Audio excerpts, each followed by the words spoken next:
Hi everyone.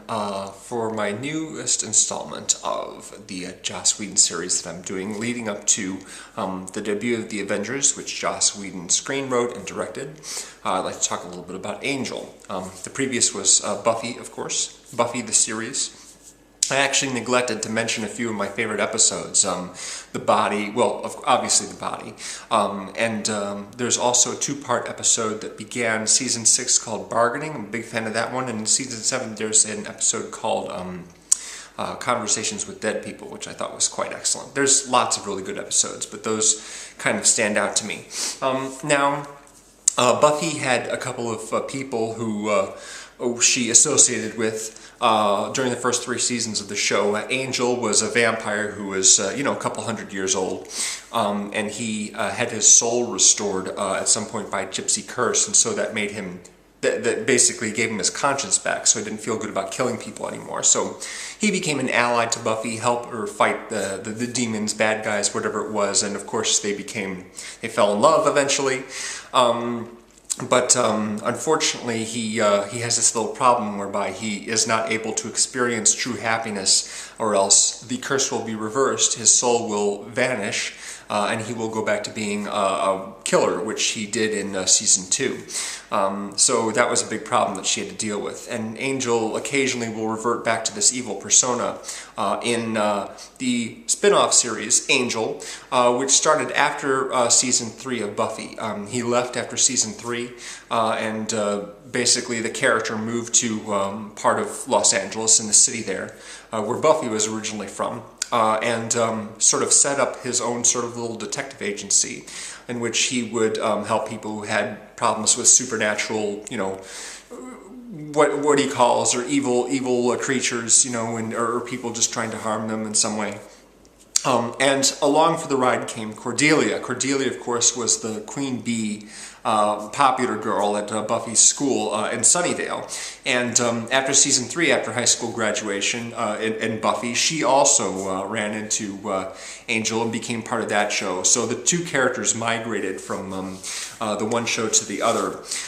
There was another character who started on the show at the beginning. There were really only 3 principal actors in the opening credit sequence to Angel when it first started, and the third one was Glenn Quinn, who died a few years after he finished his episodes on Angel. He was just in the first season, and he played a character named Doyle, who was either partly demon or entirely demon, I'm not really sure, but he would receive these messages, basically, in the form of visions. And he was there basically to point Angel in the right direction if people needed help. He would get these visions, some woman is being attacked, some kid is in trouble, there's a monster attacking somewhere, and so he tells Angel what he's seen, and then Angel goes and helps out and tries to save the day.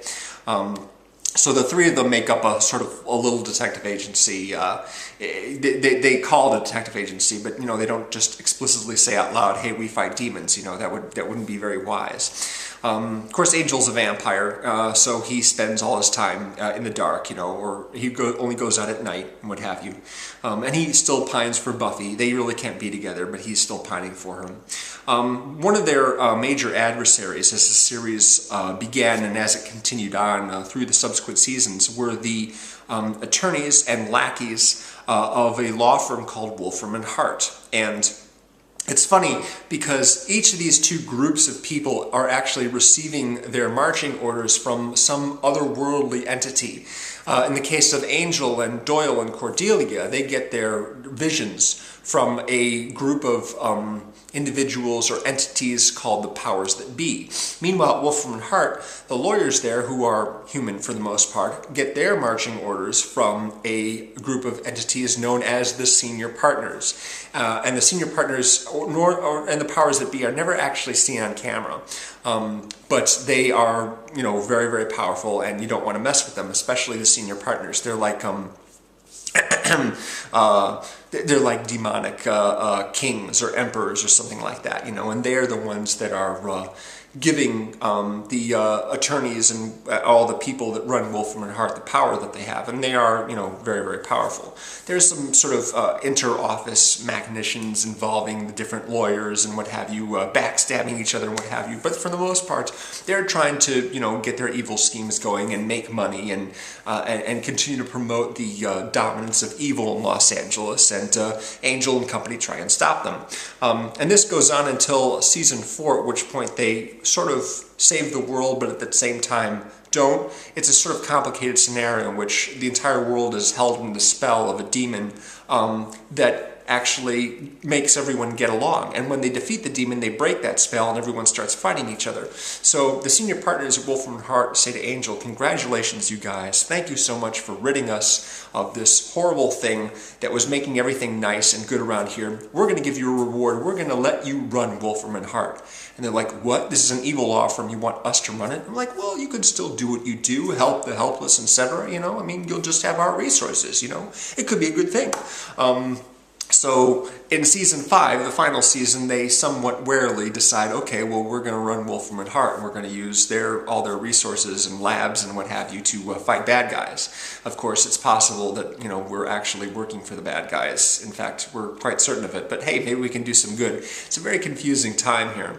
Another character which migrated, well, there are a couple of characters that migrated from Buffy to Angel. One of Cordelia's closest friends is a girl named Harmony, who was played by Mercedes McNabb. I actually recognized her on the show as a girl who was in the Addams Family sequel. She was Christina Ricci's rival in Addams Family Values. Her face apparently didn't change from age 10 to age, 20-something.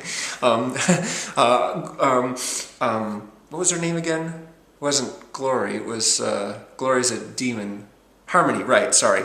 Harmony becomes a vampire at the end of season 3 of Buffy. She gets bitten by a vampire and subsequently she becomes a vampire. And so she's running around causing trouble for the characters in both Buffy and Angel. She sort of, slips back and forth at a time. Occasionally Spike will show up in one of the 2 shows. Occasionally Drusilla will show up in one of the 2 shows. Drusilla is also a vampire who is Spike's lover, I guess, from back in the day. They pal around together. They would cause havoc. But eventually, of course, Spike turned good on Buffy and stayed with the principal cast there. But he will occasionally show up on Angel. And of course, Angel will occasionally make appearances on Buffy. Buffy will come over to Angel, etc. It's all, sort of mix and match. But once Buffy moved from the Fox, no, it was the WB that she was originally on. She moved to UPN, and at that point, the coordination was a lot more difficult. Episodes kind of fell out of sync. Because events would happen in one episode and it would affect the other, another episode on the different show, that kind of thing. Yeah, Harmony came over to Angel's show, and also Alexis Desanoff, who's actually married to Allison Hannigan, who plays Willow now. They have a couple of kids together. He played a watcher, kind of like Giles, and he comes over to Angel's neck of the woods, basically, to fight alongside him. And alongside the 2 of them, you have people like Gunn, who's played by J. August Richards. He's a former gang member, but he just likes basically trashing, he likes fighting, basically. He's good with the combat. So he joins up and he starts fighting demons alongside them. And then you have Fred, full name Winifred Burkle, who's a scientist. And she was trapped in a hell dimension for a bunch of years, and then Angel rescued her, and so now she's working with Angel as well. This happened some seasons down the line.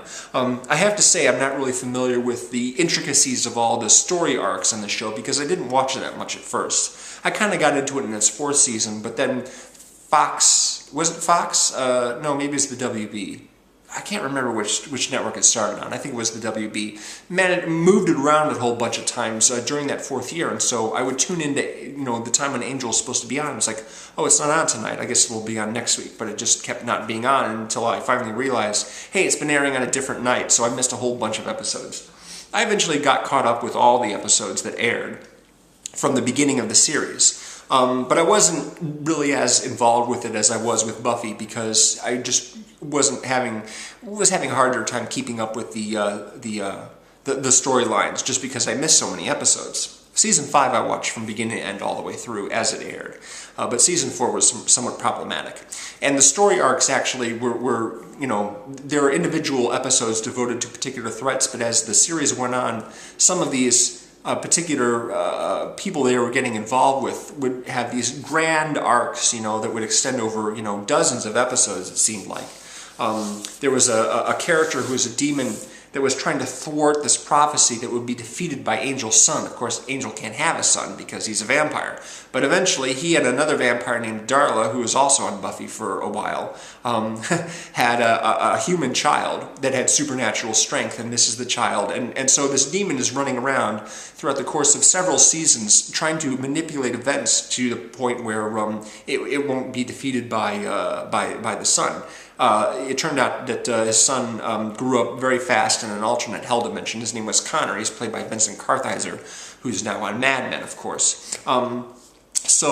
Yeah, I didn't pay a lot of attention to everything. I only really wanted to watch Buffy, but I eventually got into Angel after a while. But I'm not as big a fan of David Boreanez, who plays Angel, or Charisma Carpenter, who plays Cordelia. So I sort of stayed away from Angel, just wasn't that interested in it. I enjoyed a lot of the episodes, especially in that last year, when they're at Wolfram and Hart working there and Spike joins the cast full time. But yeah, not as big a fan of Angel. It's still, you know, a very decent show and has a lot of really good episodes. Yeah, just wasn't as attached to it as I was to Buffy. So there's my little take on Angel for you. The next video I do will be on Dollhouse. I'm actually going to skip ahead to Dollhouse and then go back to Firefly so I can follow that up with Serenity the film, and then the last episode in my Joss Whedon series, which will be, I guess, like 2 weeks from today. It's amazing. I can't believe it's so close now. I've been waiting for this movie for over 2 years. The Avengers, my review of The Avengers will be on the 7th of May, Monday the 7th of May. So I hope you tune in for that. Thanks very much for watching, and I'll see you next time where I talk about Dollhouse. Take it easy.